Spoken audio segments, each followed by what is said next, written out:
जेव्हा मी त्यांना सांगितलं की तुमच्या बाळाला रक्ताचा कॅन्सर झालेला आहे, तर सगळ्यात आधी त्यांना शॉक बसला. त्याच्यानंतर त्यांच्यापैकी एक जण होता, डॉक्टर तुम्ही व्यवस्थित तपासा, लहान मुलांना कधी कॅन्सर होत नाही, हा मोठ्यांचा आजार आहे. म्हणजे तेव्हा मी सुन्न झाले हे ऐकून की आत्ताच्या ह्या कालावधीमध्ये सुद्धा अशीही लोक आहेत की जे अजूनही असा विचार करतात की कॅन्सर हा फक्त वृद्धापकालीन आजार आहे. तुम्ही काय सांगता पालकांना की मुलांना सांगायला पाहिजे का आणि सांगावं तर कसं सांगा? So my answer is yes, we have to tell it to the kids. ह्याच्यासाठी काय ना की we have to be honest with our self, with our kids, but age appropriately. की कॅन्सर पेशंट्सला आयसोलेट करतात का आणि करतात तर का करतात? आयसोलेशन करतात, but for patient safety. Okay, आता काय आहे ना की रुरल एरियामध्ये त्याचा टॅबू आहे की अमुक एक पेशंटला कॅन्सर झाला आहे, अमुक एक पेशंटला किमो चालू आहे आणि मग त्याला वेगळ्या रूममध्ये ठेवलं आहे, त्याचं पाणी वेगळं आहे, त्याचे कपडे वेगळे, त्याची भांडी वेगळी आहेत. कमीत कमी 15 वर्ष तरी आम्हाला आधी अभ्यास करावा लागतो, ट्रेनिंग घ्यावी लागते, तेव्हा आम्ही त्या खुर्चीवर बसू शकतो. तर त्या 15 वर्षांची मेहनत आणि अनुभवानंतर आम्ही ते डायग्नोसिस आणि सोल्युशन देत असतो.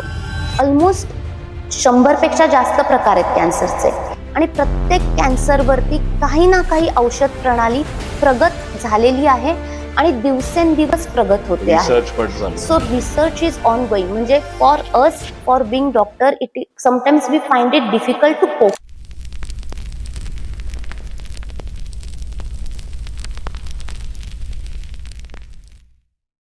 लहान मुलं म्हणजे देवाघरची फुलं, सोज्वळ, इनसेंट आणि खूप जास्त केअरिंग, ऑल्सो प्लेफुल.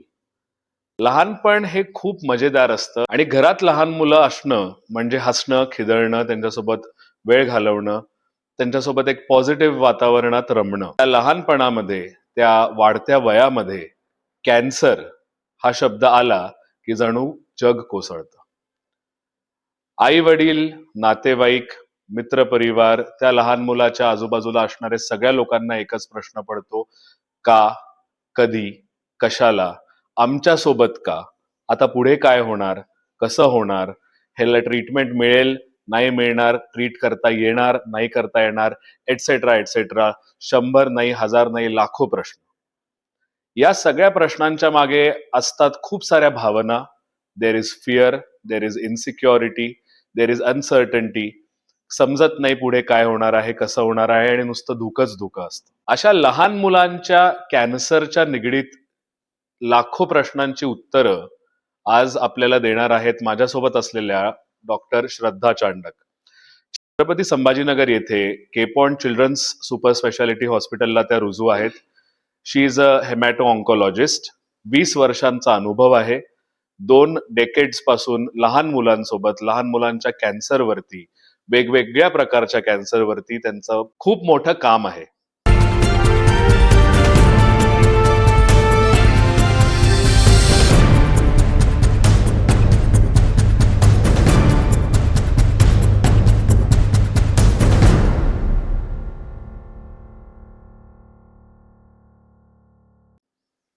एक एक करून आपले प्रश्न विचारूयात. एक एक करून त्यांच्याकडनं सगळे जेव्हा उत्तर मिळतील तेव्हा प्रश्नांची उकल होत जाईल आणि आपल्या सगळ्यांच्या वतीने आपण आधी वेलकम करूया श्रद्धा चांडक मॅमला. Hi ma'am, welcome to the podcast. Hi, thank you so much. खूप सारे प्रश्न आम्हाला विचारायचे आहेत आणि मला असं वाटतं की एकीकडे लहानपण आहे, एकीकडे ते हसतं आणि खेळणारं आणि ते खूप प्रचंड पॉझिटिव्ह वातावरण आहे, एकीकडे कॅन्सर सारखा भयानक शब्द आहे आणि या दोन्ही गोष्टींना जेव्हा एकत्रितरित्या लोक सांभाळू शकत नाहीत किंवा बघू शकत नाहीत तेव्हा ते तुमच्याकडे येतात.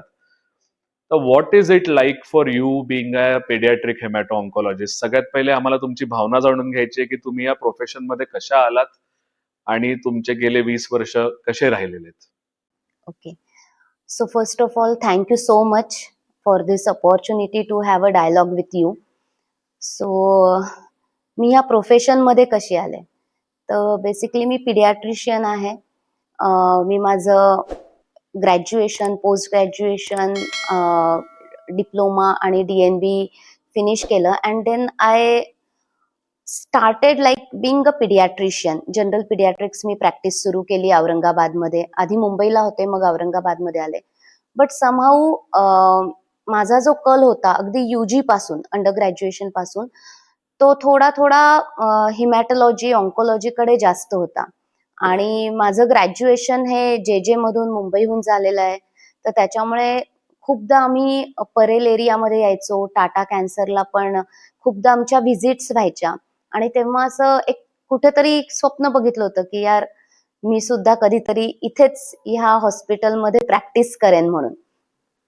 पण over the period of time ते थोडं विरत गेलं आणि नंतर मी जनरल पिडियाट्रिक्स चालू केलं. पण somehow I was not satisfied in general pediatrics. आणि मग लहान मुलं माझी लहान होती, तर I didn't give a thought.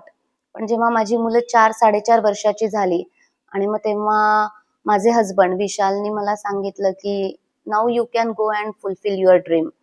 मला माहित आहे की तुला हिमॅट ऑन्को मध्ये इंटरेस्ट आहे आणि तुला फेलोशिप पण करायची आहे, तर तू आता जाऊन करू शकते. तर मग मी तेव्हा माझी मुलं 4.5 वर्षाची होती. मी त्यांना विशालकडे सोपवून मी परत मुंबईला गेले, माय ड्रीम सिटी. आणि मग मी वाडिया हॉस्पिटलला जॉईन झाले फेलोशिप करण्यासाठी. आणि under the mentorship of great doctor Bharat Agarwal, doctor Mukesh Desai, doctor Nitin Shah, doctor Archana Swami and doctor Sangeeta Mudaliar. These are my mentors. आणि with all the different colleagues and friends I completed my fellowship hemato onco. आणि मग then I came back to Aurangabad and I started working as a pediatric hemato-oncologist, and that is the point that gave me a satisfaction. आणि मग कुठेतरी वाटलं की एक स्वप्न पूर्णत्वास येत आहे. ऑफकोर्स ते पूर्ण तेव्हा होईल जेव्हा खरंच माझ्या मनासारखं काम माझ्याकडून घडेल आणि जे की होत आहे. But at least it has the start of the completion of my dream. Okay, आता तुम्ही म्हणलात की काम सुरू आहे and so has been happening. तर तुमची पूर्ण 20 वर्षाची प्रॅक्टिस संभाजीनगरमध्ये नाहीये ना? नाही, पूर्ण 20 अराउंड वर्षाची 15 नाही. इयर्स? नाही, आता 2013 पासून संभाजीनगरमध्ये, तर 12-13 वर्ष झाले. 13 वर्ष. 13 वर्ष. त्याच्या आधी मुंबईमध्ये होते. मॅम, साधारण 7 वर्ष मुंबईमध्ये आणि त्याच्यानंतर आता ऑलमोस्ट 13 वर्ष झाली तुम्ही संभाजीनगरमध्ये प्रॅक्टिस करताय. या सगळ्या 20 वर्षाच्या तुमच्या ओव्हरऑल प्रॅक्टिसच्या कालावधीमध्ये what have been like the most challenging cases that you have come across? There are two aspects. One is challenging cases when we see from the aspect of disease, its diagnosis, symptoms, cure, complication. All that is the academic part. But the more challenges which are not written or not mentioned in the books, that the first is the acceptance, awareness. Then, is it possible? Can child can get this diseases which we have heard only adults? Right. And then denial for the treatment. So the most challenging part in up till now, it's the denial for the treatment. Reason, the most important reason is the affordability. Right. That is the main. Second challenge or second possible thing is, the first is the denial to the diagnosis, to the acceptance of diagnosis, and then to seek any other side treatment. तर म्हणजे मला असं वाटतं की ते कुठे ना कुठे असं होत असेल की नाही, हे डायग्नोसिसच चुकीचं आहे. जर का अशी भावना असेल मनात, तर मग तुम्ही त्या ट्रीटमेंटकडे जाणारच नाही. मग तुम्हाला जे ऐकायचं आहे तुमच्या कानाला. एक्झॅक्टली. लोकांना म्हणजे खूप लोक ह्याच्यासाठी निघून जातात कारण की त्यांना जे अपेक्षित असतं की मी त्यांना सांगणं की 100% बरा होणार किंवा ह्याची गॅरंटी मी देते की हे 100% बरा होणार. जोपर्यंत ते 100% गॅरंटी हा शब्द ऐकत नाही ना, तोपर्यंत त्यांना ती सुखावणारी भावना मिळत नाही. आणि जिथे ती भावना मिळत नाही तिथे त्यांना थांबणं आवडत नाही. आणि चुकीची आशा बिंग डॉक्टर आम्ही देऊ शकत नाही. ऍब्सोल्युटली. सो ते खूप मोठं चॅलेंज आहे. राईट. म्हणजे मला असं वाटतं आजकाल गॅरंटी 100% गॅरंटी तर इलेक्ट्रॉनिक्स वरही लोक देऊ शकत नाही. एक्झॅक्टली. तर त्या सगळ्या कॉम्प्लिकेशन्स मधनं पण आय थिंक समवेअर जेव्हा आपण एक ठरवलेलं असतं ना की हे मला ऍक्सेप्ट करायचंच नाहीये किंवा I am in the denial mode, हा तेव्हा समोरच्याने किती समजवलं तरी मग मी I will keep looking for a place जिथे मी गेल्यावर मला जे ऐकायचं ते मला ऐकायला मिळेल. एक्झॅक्टली. तुमच्या अनुभवात अशा काही केसेस आल्या आहेत का? हो, नक्कीच आलेले आहेत. जसं माझ्याकडे एक 7 वर्षाची मुलगी आली होती आणि वी हॅव डायग्नोस्ड, म्हणजे तिचे जे लक्षणं जी होती, they were suggesting that she is suffering from probable blood cancer. आणि त्याच्यासाठी पॅरेंट्स गावाकडचे होते, रुरल एरियामधले होते. त्यांना कसं बसं आम्ही कन्व्हिन्स केलं की बोन मॅरो ही प्रोसिजर करावी लागेल. सो त्यांना असं वाटलं की मी बोन मॅरो करते म्हणजे आजार बरा होऊन जाईल. तर आधी त्यांना हे पटवावं लागलं की ही प्रोसिजर आहे, हे निदान करण्याची एक छोटीशी प्रक्रिया आहे की ज्याच्यामुळे निदान होईल आणि निदान झाल्यानंतर मग ट्रीटमेंट असेल. तर मग त्यांचा पुढचा प्रश्न होता, मग बोन मॅरोला खर्च किती येईल?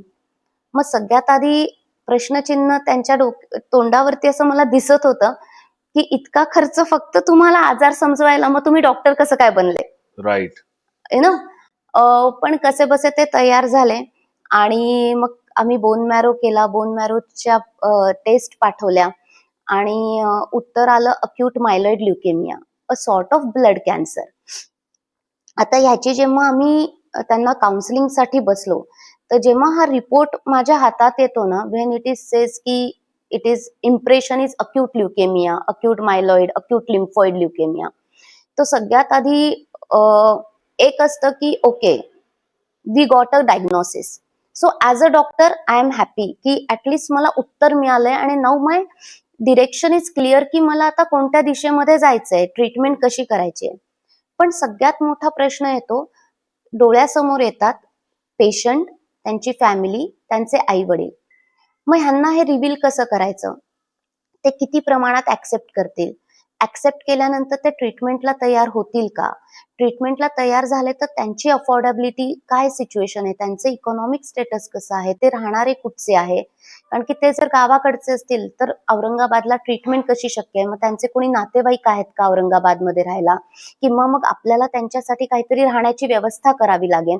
असे असंख्य प्रश्न हे माझ्या डोक्यामध्ये फिरत असतात. आणि अशाच प्रश्नांबरोबर मी त्यांना समोर घेऊन बसले होते.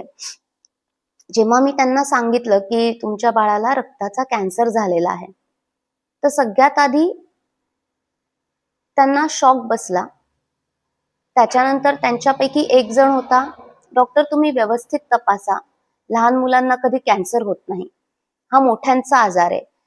म्हणजे तेव्हा मी सुन्न झाले हे ऐकून की आत्ताच्या ह्या कालावधीमध्ये सुद्धा अशीही लोक आहेत की जे अजूनही असा विचार करतात की कॅन्सर हा फक्त वृद्धापकालीन आजार आहे. तर त्यांना आधी मला कन्व्हिन्स करावं लागलं की नाही, हा कॅन्सरच आहे आणि लहान मुलांमध्ये सुद्धा कॅन्सर होऊ शकतो किंवा होतो. आणि मग त्याच्यानंतर त्यांनी म्हणजे त्यांना एक्सप्लेन केलं गेलं की किमोथेरपी लागेल, इथे तुम्हाला औरंगाबादमध्ये काही महिने येऊन राहावं लागेल, हॉस्पिटलमध्ये नाही पण रूम करून, आणि येऊन जाऊन किमोथेरपी घ्यावी लागेल. ह्या सगळ्या गोष्टी त्यांनी ऐकून घेतल्या आणि मला फक्त एवढंच सांगितलं की आम्ही विचार करून सांगतो. बाहेर गेल्यानंतर त्यांचं असं बोलणं झालं, जे मला माझ्या स्टाफने नंतर येऊन सांगितलं, हे डॉक्टर काहीतरीच सांगतायत, आपण गावाकडे जाऊ, हे देवी आहे, देवी निघालेली आहे, आपण तिकडून अंगारा लावून घेऊ. आणि ते ऍक्च्युली त्या बाळाला घेऊन निघून गेले. त्यांनी म्हणजे मला नंतर असं कळलं की त्यांनी अगदी भंडारे केलेत, जिथे जिथे ज्या ज्या देवस्थानाला शक्य असेल त्या त्या देवस्थानाला घेऊन गेले. आणि सडनली 3 महिन्यानंतर रात्री 10 वाजता मला कॉल आला की एक पेशंट आली आहे, 7 वर्षाची आहे, तिच्या नाकातून ब्लिडिंग होत आहे आणि सॅच्युरेशन जे आहे ते 72% आहे. I rush to the hospital आणि मी बघितलं, अरे ही तर तीच मुलगी आहे जिला अक्यूट मायलॉइड ल्युकेमिया होता. मी त्यांना विचारलं काय झालं, म्हणे नाही ती काही झालंच नाही, आम्ही काही केलं नाही, आम्ही सगळं काही केलं, आम्ही प्रत्येक देवाला जाऊन आलो, पण ही काही बरी झाली नाही आणि आता मागच्या 8 दिवसांपासून हिच्या नाकातून रक्त येतंय आणि ती आजारी पडत चालली आहे, ती काही खात नाहीये, पीत नाहीये. So unfortunately she succumbed. I could not save her in spite of me having diagnosis, me having ways to treatment. आणि ते अफोर्डेबिलिटी जरी हा इश्यू असला तरी वी हॅव वेज, आम्ही ते ऑप्शन्स काढले असते. आजकाल एनजीओज आहेत, Exactly. बरेचसे फंड्स आहेत कॅन्सर बरेचसे फंड ट्रीटमेंटसाठी. आहेत आणि नाही माझ्याकडे तर I could have referred them to a higher centre जिथे ह्या अशा पेशंट्सना अकोमोडेशन प्लस ट्रीटमेंट दोन्ही मिळू शकतं. बट देन तेव्हा खूप हेल्पलेस जाणवलं की माहीत असताना एक जीव माझ्यासमोर असाच गेला. राईट. तर हे चॅलेंजेस अजूनही आहेत. आय थिंक तुम्ही जसं राईटली सांगितलं की टेक्स्टबुक मध्ये लिहिलेले ते academic challenges is one part, yes, पण की कॉम्प्लिकेशन्स आणि this and that is one part I think. पण ऑन दी अदर हँड जे रिअलिस्टिक ऑन ग्राउंड लोकांच्या मेंटॅलिटीमध्ये किंवा आपण म्हणतो अंधश्रद्धांमध्ये हो, अजूनही तेवढेच चॅलेंजेस फेस करावे लागतात इवन इन 2025 or 26. अगदी अगदी अगदी. आणि मग म्हणजे मला असं वाटतं की अशा प्रकारचे अजून काय काय तुमच्या रोजच्या प्रॅक्टिसमध्ये अजून काय अंधश्रद्धा किंवा सुपरस्टिशन्स किंवा मिथ्स अशा काय कॉमनली तुमच्या समोर येत असतील? कारण आपण, मला असं वाटतं, या पॉडकास्टच्या माध्यमातून लोकांना जागृत करायला पाहिजे की these are the kind of things that people talk about cancer, पण खरं तर हे चुकीचं आहे किंवा असं नाही होऊ शकत किंवा व्हॉट एव्हर. म्हणजे मी असं सगळ्यांना प्रेक्षकांना सांगू शकते की देवावर श्रद्धा असणे किंवा देवावरती भक्ती करणे हे चुकीचं नाहीये, पण त्याला ना विज्ञानाची साथही पाहिजे. करेक्ट. सो जेव्हा तुमच्या समोर एक प्रूफ असतं की तुम्हाला तुमच्या डोळ्यांनी दिसतंय की आपलं बाळ आजारी आहे, त्याला ताप आहे, तो महिना झाला जेवत नाही, त्याचं वजन कमी होतंय, त्याला बोन पेन आहेत किंवा कुठून रक्तस्राव होतो आहे, आणि त्याच्यासाठी जेव्हा तुम्ही मेडिकल अटेन्शन सीक करतात किंवा डॉक्टरांकडे जातात आणि जेव्हा तुम्हाला डॉक्टर काही उत्तर देतात, सोल्युशन्स देतात, तेव्हा मला असं वाटतं त्यांनी एक लक्षात ठेवायला पाहिजे की त्या खुर्चीवरती जी व्यक्ती बसलेली आहे ना, कमीत कमी 15 वर्ष तरी आम्हाला आधी अभ्यास करावा लागतो, ट्रेनिंग घ्यावी लागते, तेव्हा आम्ही त्या खुर्चीवर बसू शकतो. तर त्या 15 वर्षांची मेहनत आणि अनुभवानंतर आम्ही ते डायग्नोसिस आणि सोल्युशन देत असतो. तर त्याच्यावरती त्याला सरळ साफ खोटं ठरवून आपण आपल्या बाळाचा जीव स्वतः धोक्यात घालून दुसऱ्या मोडॅलिटीज कडे जाऊ नये. मी असं नाही म्हणणार की त्यांच्याकडे जाऊच नका, पण ट्रीटमेंट बरोबर देवावरती श्रद्धा असणे खूप गरजेचं आहे. कारण शेवटी श्रद्धा आणि विज्ञान they go hand in hand. Absolutely.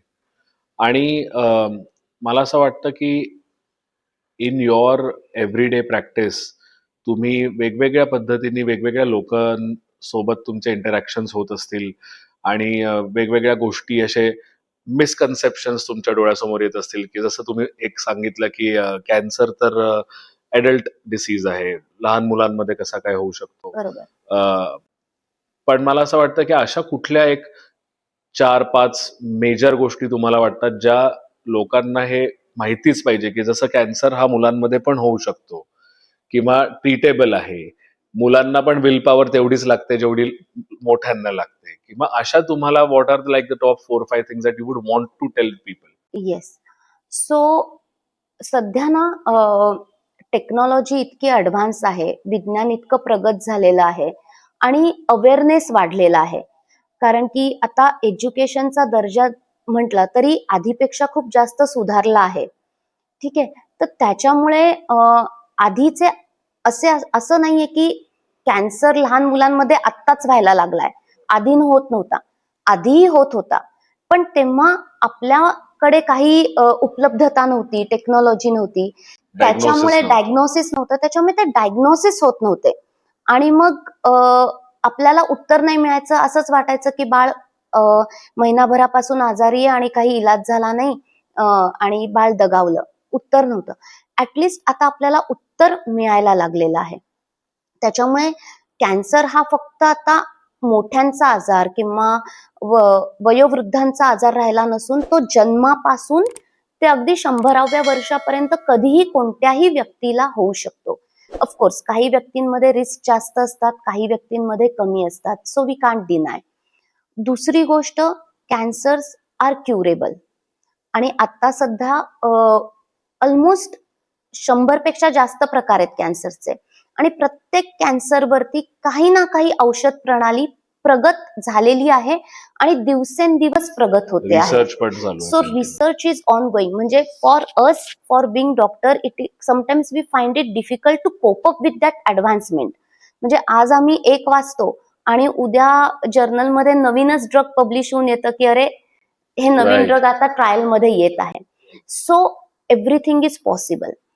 Third thing की कॅन्सर ह्या शब्दाने घाबरून न जाता योग्य ठिकाणी जाऊन योग्य मार्गदर्शन आणि योग्य रस्त्यावरती चालणं, योग्य ट्रीटमेंट घेणं, that is more important. Correct. तर ह्या गोष्टी मला असं वाटतं की प्रेक्षकांना माहीत असल्या पाहिजे. दुसरी गोष्ट की माझ्याकडे खूपदा पेशंट म्हणजे पालक असं विचारतात की मग मुलाला कॅन्सर आहे, मग त्याला सहन होईल का, किमोथेरपी सहन होईल का, एवढा त्रास सहन होईल का. तो आय वॉन्ट टू टेल की मुलं ही ना ग्रोईंग बडीज आहेत. ऍडल्ट्स कसे आहेत, ऑलरेडी ते वाढलेले आहेत. तर किमोथेरपी हे लहान मुलं जितकी छान प्रकारे टॉलरेट करतात ना, तितकी टॉलरन्स कपॅसिटी ऍडल्ट मध्ये तेवढी एवढी नसते. नसते. दुसरी गोष्ट, kids are very resilient, they are not that vulnerable. दुसरी म्हणजे ना, कधी कधी असं म्हणतात अज्ञानात सुख असतं. हो, ट्रू. सो मुलांना माहिती नसतं मला काय होतंय. ते शांतपणे पूर्ण विश्वास आपल्या आईवडिलांवरती ठेवतात. माझे आईवडील जिथे घेऊन जात आहेत, जे औषधं खायला देत आहेत, जे जेवण देत आहेत, ते अगदी माझी आई देते ते बरोबरच देते, ह्या विश्वासाने ते घेतात.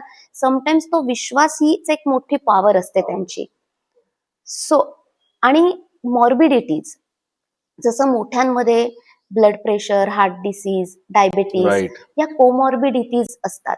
त्यांच्यामुळे पण कधी कधी आम्हाला त्यांना औषध देताना किंवा त्यांना किमोथेरपी प्रिस्क्राईब करताना खूप गोष्टी लक्षात ठेवाव्या लागतात, खूप रिस्ट्रिक्शन्स येतात. ते रिस्ट्रिक्शन्स त्या मानाने पिडियाट्रिक मध्ये तेवढे येत नाही. तर त्या म्हणजे तसं जर पाहिलं तर ते जे माइंड ब्लॉक आहे की मुलांना सहन होईल का, मुलं करतील का, त्यांचं वजन कमी आहे, तर मला असं वाटतं की ती शंका मनातून काढावी आणि they can go ahead with the treatment option. They should not be denied of the treatment. Nice, nice, मस्त. मला असं वाटतं एक क्युरियस प्रश्न विचारायचा होता मला की निदान झालंय, लेकराला किंवा मुलाला कॅन्सर आहे हे आई वडिलांना कळालं, how difficult is it for the parents, किंवा I am sure it must be very difficult, की मला असं वाटतं की एक सगळ्यात मोठा प्रश्न असा उद्भवत असेल की हे आता मुलाला कसं सांगायचं की त्याला कॅन्सर झाला. अगदी खरंय. आता जेव्हा पण मी आई वडिलांना सांगते ना, डायग्नोसिस रिव्हील करते की तुमच्या मुलाला कॅन्सर आहे, तेव्हा काही क्षणासाठी तर पूर्ण भयान शांतता असते. कुठेतरी अश्रू ओघळत असतात आणि चेहऱ्यावरती जरी पॅरेंट्स बोलत नसले ना, तरी चेहऱ्यावरती आय कॅन इमॅजिन पूर्ण भविष्य आणि त्यांच्या चिंता त्या दिसत असतात की आता पुढे काय, कसं होणार. आणि मग त्या वयानुसार, मुलाच्या वयानुसार त्यांच्या मनात अनेक प्रश्न येतात आणि त्या सगळ्यांमध्ये जे त्यांच्या मनामध्ये, बाकी तर ठीक आहे की कॅन्सर कसा झाला, का झाला, माझ्याच मुलाला का झाला, मग आता पुढे काय, मग ट्रीटमेंट कुठे होईल, तुम्ही करू शकता का, मग ह्याला ऑपरेशन लागेल का, मग 100% बरा होईल का. ह्या सगळ्या प्रश्नांबरोबरच त्यांच्या मनामध्ये एक प्रश्न असतो की मग आम्ही मुलाला कसं सांगायचं, करेक्ट. मुलाला सांगावं की न सांगावं, असे अनेक प्रश्नांबरोबरच ते बसलेले असतात. आणि तुमच्या अनुभवामध्ये जेव्हा हा क्षण येतो जेव्हा तुम्ही डायग्नोसिस सांगताय आणि जेव्हा हे कळतं त्यांना तुमच्याकडनं की कॅन्सर आहे, तर आई वडिलांना त्या मुलाचा मृत्यू दिसतो का? हो.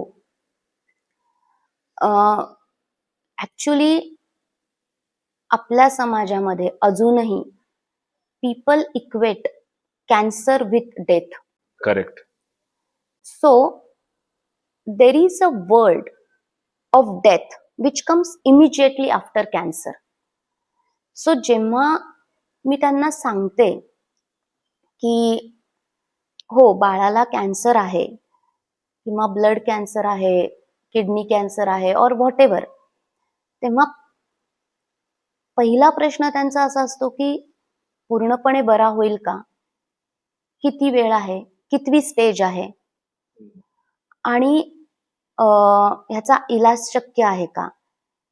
बाळ जगेल का? म्हणजे काही काही वेळे तर असा प्रश्न विचारतात. म्हणजे एक अशी केस होती माझ्याकडे की त्या बाळाला स्टेज 4 न्यूरोब्लास्टोमा होता.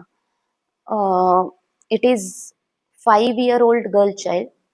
शी presented with tumour in abdomen, but it is stage 4, म्हणजे तो बोन मॅरो आणि डिस्टन्स साईटला पण त्यांचे मेटास्टासिस होते. So generally stage 4 is a poor prognosis. So we don't give very false hopes to the parents. पण त्यांच्या मनामध्ये ज्या प्रश्न होते, ज्या चिंता होत्या, त्या होत्या की मग हा पूर्ण बरा होईल का? मग माझ्या मुलीचं लग्न होईल का? मग तिला मूल होईल का? Then I had to stop की stop, don't go very far. हा, म्हणजे एकदम आधी इट इज करेक्ट. लाईक पहिला प्रश्न ती जगेल का आणि दुसरा प्रश्न तिचं लग्न होईल का? लगेच तिला मूल मूल होईल का? होईल का? So I wanted to tell की लेट्स फोकस इन प्रेझेंट. ही खूप 5 वर्षाची मुलगी आहे, तिचं लग्न, तिचं मूल, इथून पुढे 20-25 वर्षानंतरचे प्रश्न आपण नंतर सोडू. नंतर सोडवूयात. We have Correct. To focus it over here. So yes, त्यांना मृत्यू दिसतो आहे. आणि मग आता पालकांनी काय करायला पाहिजे टू टेल देअर चिल्ड्रन की अकॉर्डिंग टू यू तुमचं काउन्सिलिंग सेशन्स कसे होतात? तुम्ही काय सांगता पालकांना की मुलांना सांगायला पाहिजे का आणि सांगावं तर कसं सांगावं?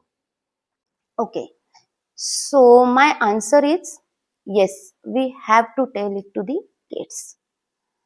आता ह्याच्यासाठी काय ना की we have to be honest with our self, with our kids, but age appropriately.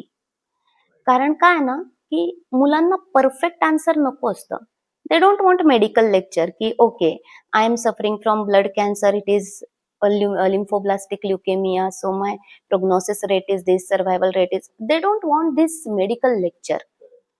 What they want, ki they want to know what is happening with me, and they want that emotional stability and emotional safety from the parents.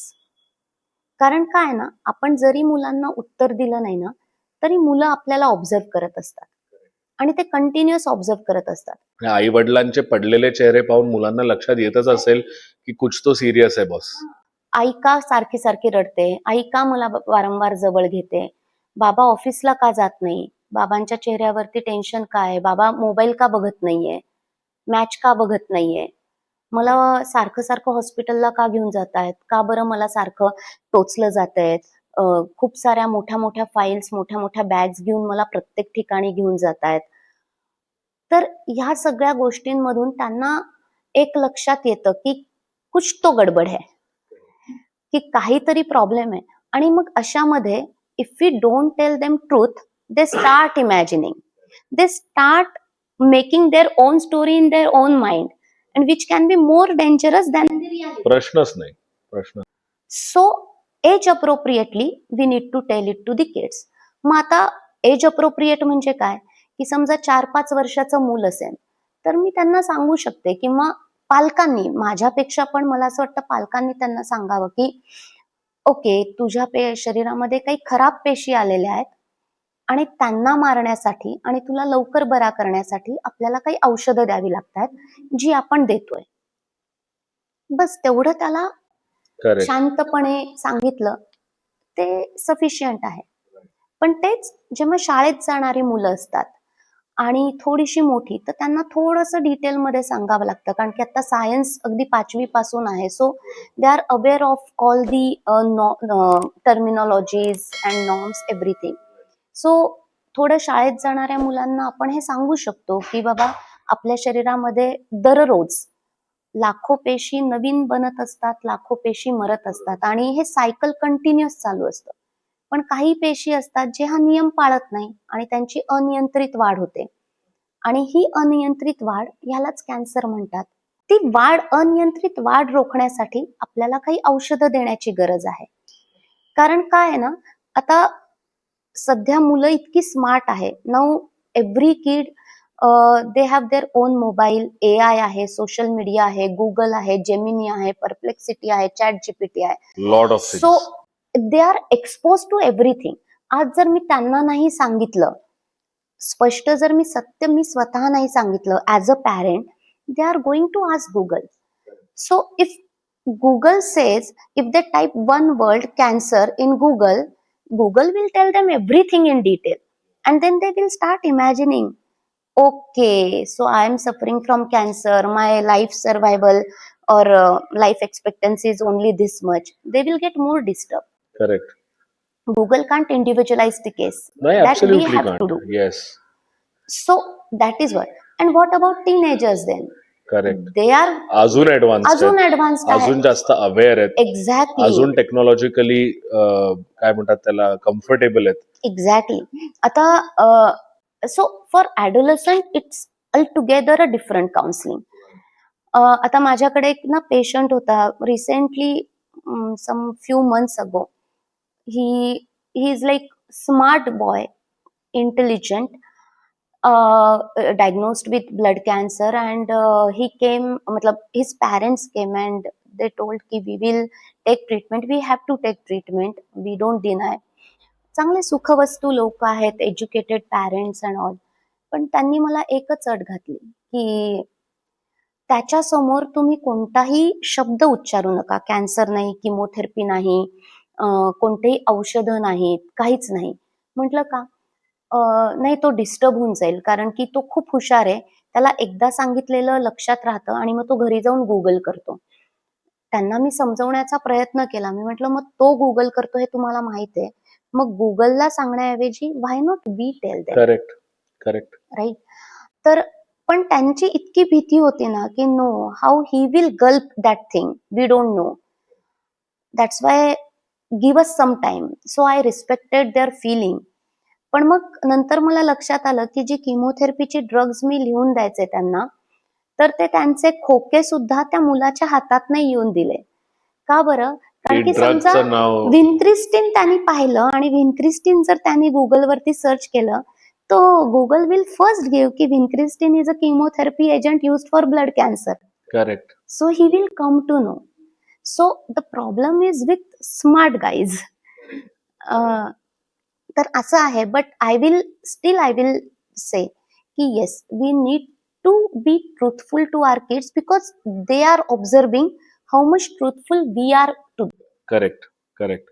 आणि मला असं वाटतं कुठे ना कुठे त्यांना जर का आपण खरं सांगितलं तर त्यांना हेही वाटत असेल, म्हणजे if the information is hidden, it gives more ways to think in a negative way, की Exactly. माझ्यापासून लपवलं का बरं, मग इज इट टर्मिनल इलनेस, मग मी मरणार आहे का. तर मी ऍक्च्युली तुम्हाला पुढचा प्रश्न हाच विचारणार होतो की तुमचे पेशंट्स तुम्हाला विचारतात का की मॅम किंवा डॉक्टर, मी मरणार आहे का? हा प्रश्न मला एका 15 वर्षाच्या मुलाने विचारलेला होता. He was suffering from osteosarcoma, a bone tumour, आणि it was a stage 3 illness. He was taking treatment, पण त्याची किमोथेरपी इतकी स्ट्रॉंग असते, म्हणजे त्याला आधी किमोथेरपी मिळाली, मग तो ऑपरेशन झालं, त्याला इम्प्लांट लावावं लागलं, म्हणजे जितका बोन अफेक्टेड आहे तो काढून त्याच्याऐवजी इम्प्लांट आम्ही लावलं होतं, आणि मग परत किमोथेरपी. पण या सगळ्या प्रोसेसमध्ये ना, ही गॉट व्हेरी मच विकन आणि फ्रस्ट्रेटेड. म्हणजे अगदी 1 वर्षापासून हे जेव्हा सगळं चालत होतं आणि तो त्याच्या मित्रांपासून दूर होता, शाळेपासून दूर होता, त्याच्या गावापासून दूर होता आणि मग तो एक दिवशी मला फ्रस्ट्रेट होऊन म्हणाला, की "मॅडम हे आता किती दिवस अजून चालणार? मला खरं-खरं सांगा. मी खरंच मरणार आहे ना? मग मी मरणार आहे तर तुम्ही एवढं का करताय?" ॲक्चुअली ना हा प्रश्न मृत्यूबद्दल नसतो. हा त्यांच्या मनातल्या भीतीबद्दल असतो. मे बी तो 15 वर्षाचा असल्यामुळे त्याला माहीत आहे, की डेथ काय आहे किंवा मृत्यू आहे. मे बी लहान मुलांना माहीत नसेल, कुठून तरी त्यांनी ते शब्द ऐकलेले असतात, ते विचारतात. पण त्यांना माहीत असतं काहीतरी डेंजर होणार आहे. त्याच्यामुळे मी सगळ्या पेशंट्सना असंच सांगेन आणि त्यालाही मी असंच सांगितलं, की ह्या सगळ्या नंतरच्या गोष्टी आहेत रे. आत्ता आपण आजवरती फोकस करूया. आज तू माझ्या समोर बसलेला आहेस आणि माझं हे काम आहे, की ह्या वेळेला काय गरज आहे तुला ट्रीटमेंट देण्याची. तर त्या उपचारांवरती आपण फोकस करूयात आणि हे उपचार इतके प्रभावी आहेत, चांगले आहेत, त्याच्यातून नक्कीच चांगला आउटकम मिळेल. Right. So I want to give them a hope, but not false false assurance. Hope. Right. कारण giving hope is like giving strength to them.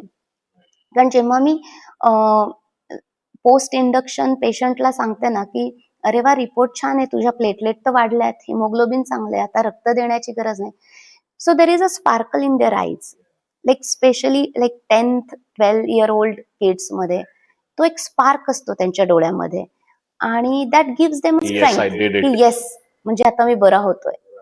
So giving hope is important, and that hope not only by me, but even parents should give, correct. neighbors or friends or grandparents or family members.